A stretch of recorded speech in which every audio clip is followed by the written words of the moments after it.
The Atari Joystick Game Token is back with another game show game, and that game is Wheel of Fortune for your Sega CD, and it looks like it features Vanna. All right, let's go ahead and take Wheel of Fortune, pop it in my Sega CD, and see how it holds up today. Let's go to the game.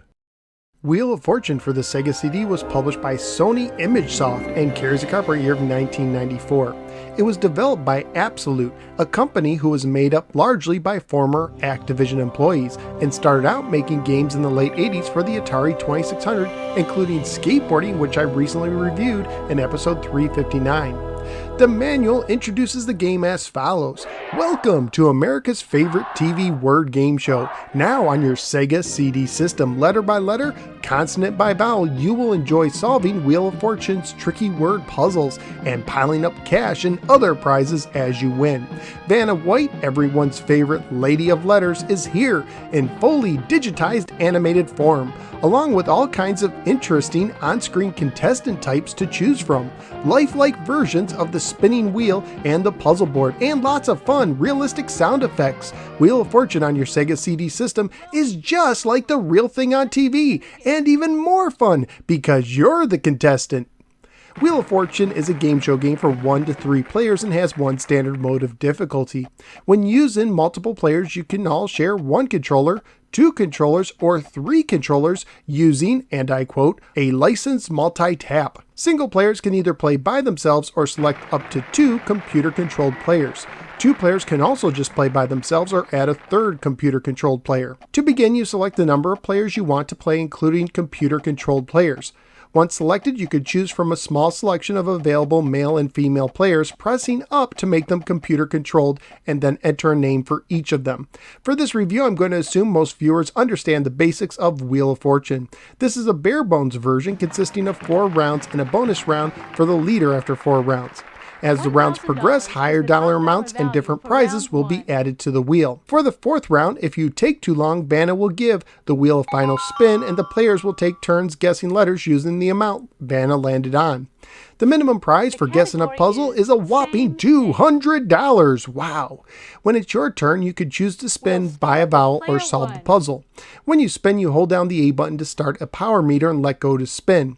If the wheel does not go all the way around on your spin, you need to re-spin. And in this version, you need to have the power meter at least around 85% full for a full spin. If you guess a letter not on the board, you can use a free spin if you have one. You are also timed for picking letters and solving puzzles, but I never ran out of time while playing. Before the bonus round, you pick a letter from the word wheel for a fabulous mystery prize. The prize is revealed after the bonus round, whether you win or not. The game automatically saves after each round and can be continued at a later time. If you win a game, you could play another one to add to your winnings. The back of the box also states the game contains over 6,000 puzzles. Graphically speaking, just like many other developers during the early era of CD-ROM multimedia gaming, Absolute tried to cram in a lot of full motion video. Vanna White is constantly introducing rounds, saying whose turn it is, and even congratulating you when you guess a correct letter in a similar fashion to how a kindergarten teacher congratulates a student for coloring within the lines. The characters also show happy and sad animations after big plays, while the other players are frozen in suspended animation. Beyond the full motion video, the rest of the game just looks okay. Overall, this is a game that was more impressive looking when it came out than compared to today. Sound and music wise, the game does a decent job for an early CD game, although sometimes I notice that the music cut out early when introducing prizes. Family friendly wise, the game received a kids to adult rating, which today would translate into E for everyone. At the time I researched on eBay, including shipping, complete copies were selling for $10 to $17 and one new copy sold for $18. So what do I think of Wheel of Fortune on the Sega CD? Well, on the plus side, the puzzles seem pretty timeless, so even if you weren't around in the 90s, they still work. And personally, it was cool to see the 90s intro at the beginning of the game.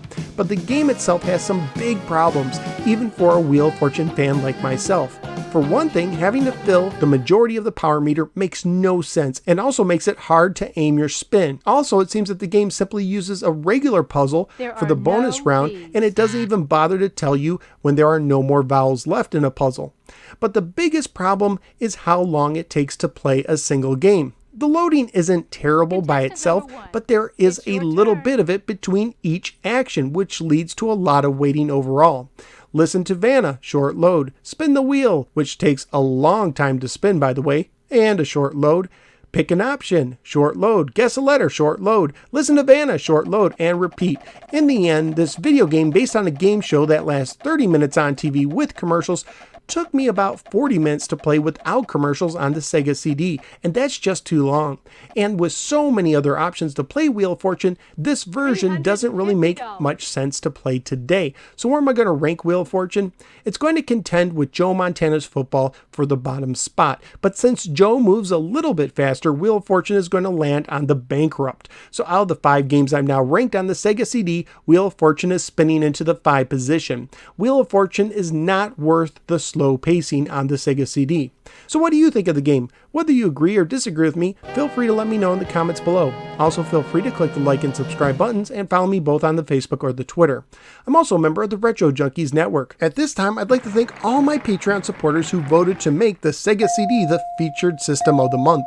If you appreciate the work I do, please consider joining the League of Extraordinary Patreon Supporters by signing up at patreon.com/NoSwearGamer. Also, look for more Sega CD reviews mixed in with other reviews for the rest of the month. Thank you for giving me a little part of your day, and I look forward to seeing you next time on the next episode of the No Swear Gamer. Take care and go play some Wheel of Fortune on any other system than this one.